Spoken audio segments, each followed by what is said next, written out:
All right, Enrique, tell me about the octatonic. It sounds like a transformer to me. Okay, I'm here to prove that the octatonic scale is the best scale you could use to create the most magical, unnerving feeling. Okay, are you ready?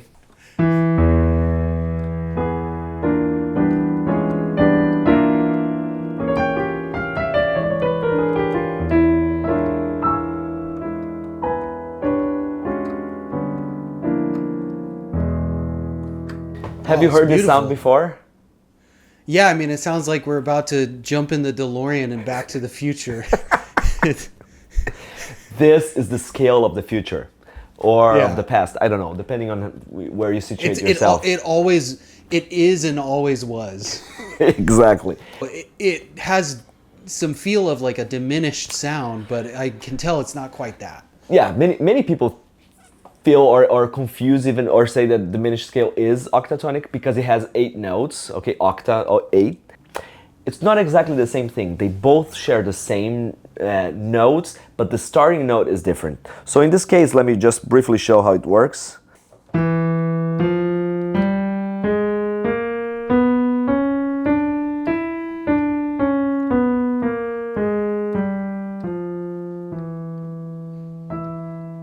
One good way to remember that, it will always go up a half step, and then you go up a whole step. A half step, whole step, half step, whole step, half step, whole step. The diminished scale starts with a whole step and then a half step. So they're basically the same thing, but the starting note is different, okay? Now tell me one thing, Tim. Answer me this question. Can I build any major chords using the notes in this scale?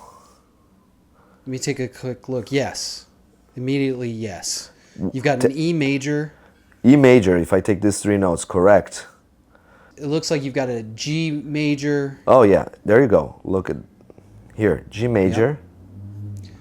Looks like you could have A sharp major, or B Oof, flat major, and then D flat or D C flat sharp. or C sharp, correct. If I Right. take these 3 notes. So So you really have to use enharmonics to see, but there are four major triads in this. exactly, major scales don't have 4 major chords, you know? That's quite unique. And this is where I'm hearing the Back to the Future motion picture soundtrack. When you explore a new scale, instead of just using as a way to color a dominant chord, which we're going to talk about later, I like to look at it from a perspective of like a modal perspective. How can we transform this into a whole universe of sound? That's how classical composers first started using this. Rimsky-Korsakov, the Russian composer, was one of the first ones to experiment with that. Then Stravinsky became really famous because he was using those two of those pairs of chords. When you go from E to B flat, they create Yeah. a tritone between them, and he would have stuff like that in like one hand plays E, the other hand plays B flat. It creates this like magical sound. This is a piece called Petrushka, by the way. The chords are different in the different key, but they are a tritone apart. Alternating between those 4 chords can create a really magical universe. So normally when you study in the jazz context, you try to create little patterns, you know. Ah.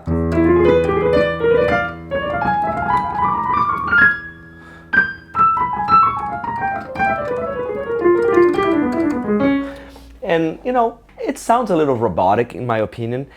I prefer a different approach. I prefer an approach that feels more like a modal, like modal music. If you want to create a vibe, that's how you use the scale. You want to create a Yeah. mood. I remember some time ago I was playing in an event that had to do with the sunset and waves and like kind of like nature and the power of nature. So the octatonic was great to create this mood of like something new is coming. And the music of Olivier Messiaen is absolutely fantastic when it comes to this type of aura, okay? And there's one piece here, Tim, this is one of my favorite all-time pieces, the Quartet for the End of Time. Messiaen wrote while he was at a prisoner's camp in France during the Nazi invasion of France, and he was stuck in a cell.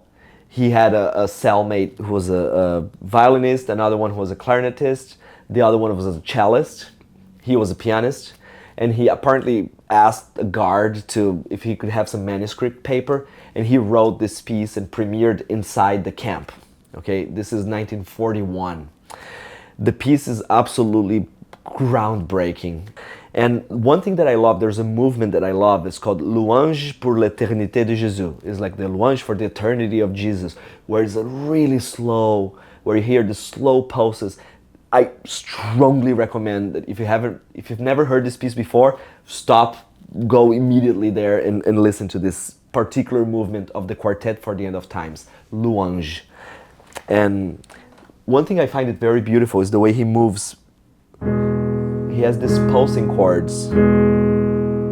It's basically an open triad playing an E major, and then suddenly he's gonna move straight to a B flat.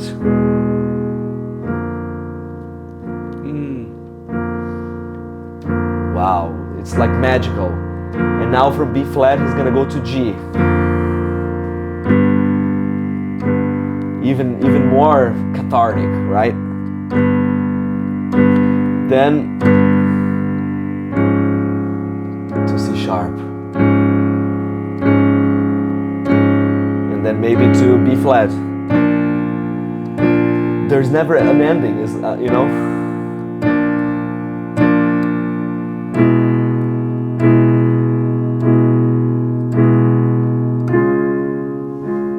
Like it's kind of almost a wave that keeps on growing and it keeps just surprising you. You talk about vibe, and that's got a vibe.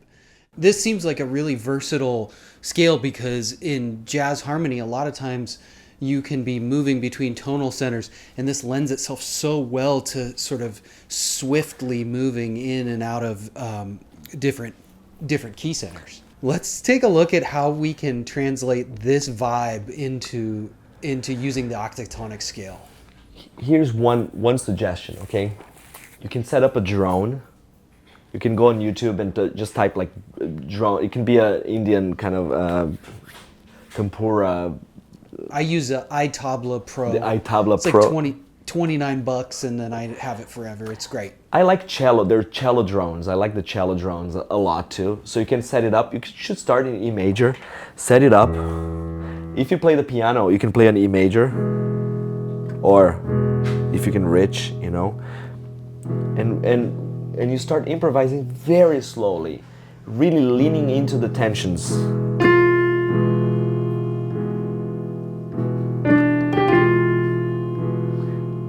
Really wait until each tension starts to feel comfortable. It's like massage when you press one of those hurtful points and you keep pressing and then suddenly it doesn't hurt anymore.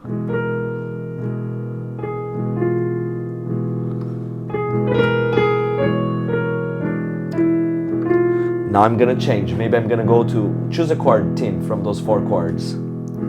C sharp.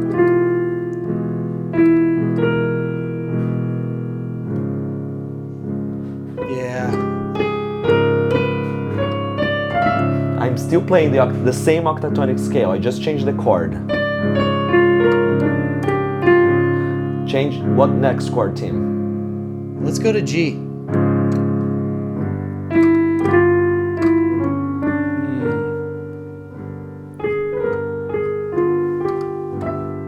What about now? Let's finish it up with B flat.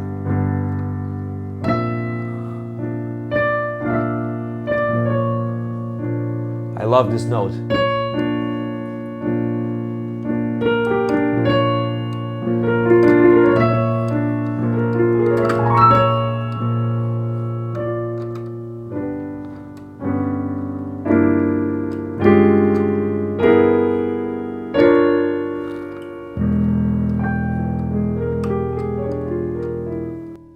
Last week we made a video about repeating your ideas, the power of repetition, and when you talk about leaning into these notes that are dissonant sounding at first until you work them into a beautiful melody, that's where this magical vibe seems to really blossom. These are notes that would make you cringe in a different context.